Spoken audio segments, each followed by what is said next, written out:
Islamic मामलों call एवं guidance के मंत्री यानी minister of Islamic affairs call and guidance doctor Abdul Latif Al Sheikh ने सऊदी अरब के सभी क्षेत्रों में मंत्रालय की सभी शाखाओं को सभी मस्जिदों और प्रेयर एरियाज में ईद अल अधा की नमाज आयोजित करने का निर्देश दिया।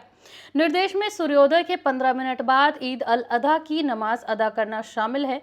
आपको बताते चलें कि सऊदी अरब के सुप्रीम कोर्ट ने रविवार को घोषणा की कि अल कुरा कैलेंडर के अनुसार सोमवार 1/12/1444 यानी 19 जून 2023 से ही धुल-हिज्जा महीने की शुरुआत हो चुकी है। इसका मतलब है कि अराफात दिवस 27 जून मंगलवार को होगा और ईद अल अधा बुधवार 28 जून को मनाया जाएगा। मानव संसाधन और सामाजिक विकास मंत्रालय यानी MHRSD ने पहले ही घोषणा की थी कि निजी और गैर लाभकारी अर्थात private and non profitable areas में श्रमिकों के लिए 4 दिन की ईद अल अधा की छुट्टियां होंगी।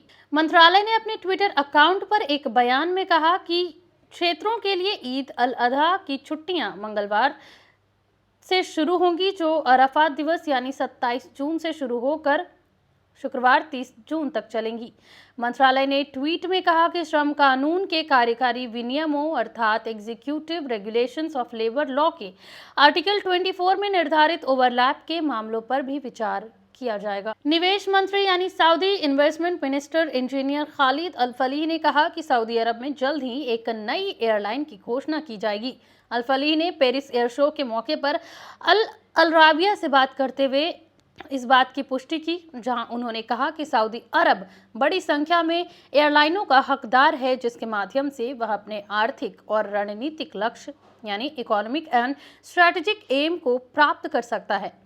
उन्होंने बताया कि रियाद एयर किंगडम की स्ट्रैटेजीज का समर्थन करने में योगदान देगा, जिनमें से सबसे महत्वपूर्ण टूरिज्म स्ट्रैटेजी है। साथ ही रियाद को नई एयरलाइंस की जरूरत है जो सऊदी की राजधानी को दुनिया भर के 100 देशों से सीधे जोड़े।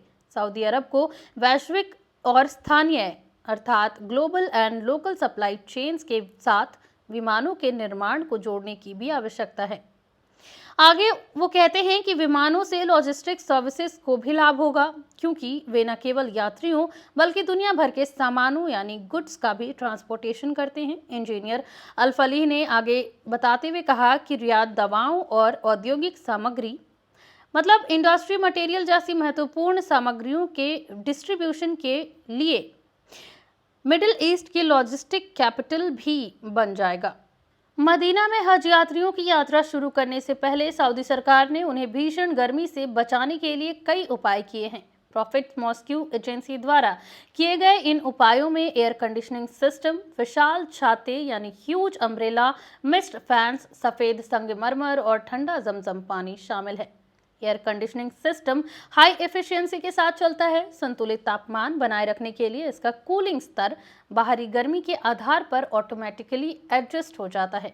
सेंट्रल एयर कंडीशनिंग स्टेशन में 70,000 वर्ग मीटर का क्षेत्र शामिल है और इसमें ठंडे पानी के लिए दुनिया का सबसे बड़ा कंसंट्रेटर शामिल है। इसमें 6 कूलर हैं, प्रत्येक की क्षमता 3400 टन है। पानी का ठंडा होना 5 डिग्री सेल्सियस तक कम हो जाता है। मस्जिद में स्थापित छतरियों की संख्या 250 तक लगाई गई है। प्रत्येक विशाल छतरी की ऊंचाई 15 मीटर है और प्रत्येक का वजन 40 टन है।